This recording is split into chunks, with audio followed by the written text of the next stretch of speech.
I had the privilege of joining President Trump this morning at Arlington Cemetery, where he joined two Gold Star families and loved ones of Staff Sergeant Hoover and Sergeant G, both of whom were two of the 13 killed in the Abbey Gate attack 3 years ago today in Kabul.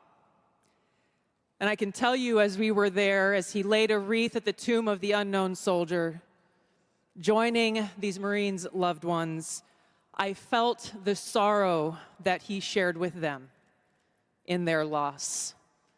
I felt and saw his sincere appreciation for these servicemen and women who paid the ultimate price and their loved ones who continue to grieve to this day. This is personal for me, as I know it is for so many of you here. This is real. It's not just words. I first deployed to Iraq in 2005 with the Hawaii Army National Guard as a member of Charlie Med.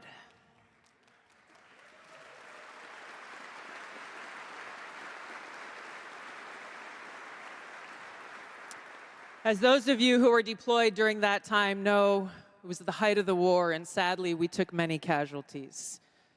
And every day we were confronted with that high human cost of war and that sadness as we boarded the plane when we left, that we were leaving some of our brothers and sisters behind, only to lose others when we got home to suicide. So I mean what I say when I share with you that I know that President Trump understands the grave responsibility that a president and commander-in-chief bears for every single one of our lives. Whether you're a soldier, you're an airman, a Marine, sailor, or a coastie, he keeps us in his heart in the decisions that he makes. We saw this through his first term in the presidency, when he not only didn't start any new wars, he took action to de-escalate and prevent wars. He exercised the courage that we expect from our commander-in-chief in exhausting all measures of diplomacy, having the courage to meet with adversaries, dictators, allies, and partners alike in the pursuit of peace, seeing war as a last resort. The truth is, as we head towards our decision as a country in November, the same cannot be said about Kamala Harris.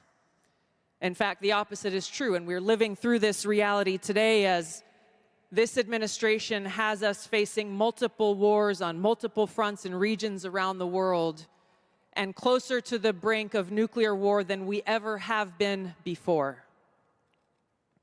This is one of the main reasons why I'm committed to doing all that I can to send President Trump back to the White House, where he can once again serve us as our commander-in-chief.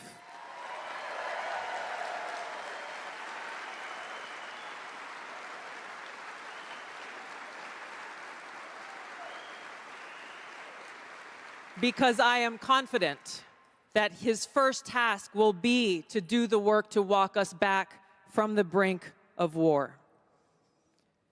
We cannot be prosperous unless we are at peace. And we can't live free as long as we have a government that is retaliating against its political opponents and undermining our civil liberties, weaponizing our very institutions against those they deem as a threat. Kamala Harris has done this over the last 3.5 years. She won't hesitate to continue that if she is elected as president. President Trump has been their first and foremost target in this because they don't want us as voters to even have the option to vote for him. I've been their most recent target, added to a secret domestic terror watch list after exposing the truth about what kind of dangers we would face if Kamala Harris is elected as president.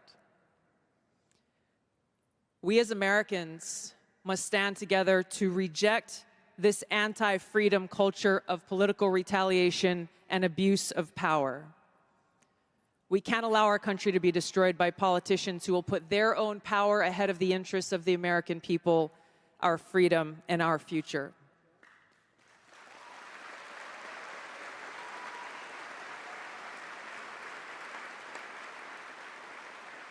I am proud to stand here before you today, whether you're a Democrat, a Republican, or an independent. If you love our country, as I do, if you cherish peace and freedom as we do, I invite you to join me in doing all that we can to save our country and elect President Donald J. Trump and send him back to the White House to do the tough work of saving our country and serving the people.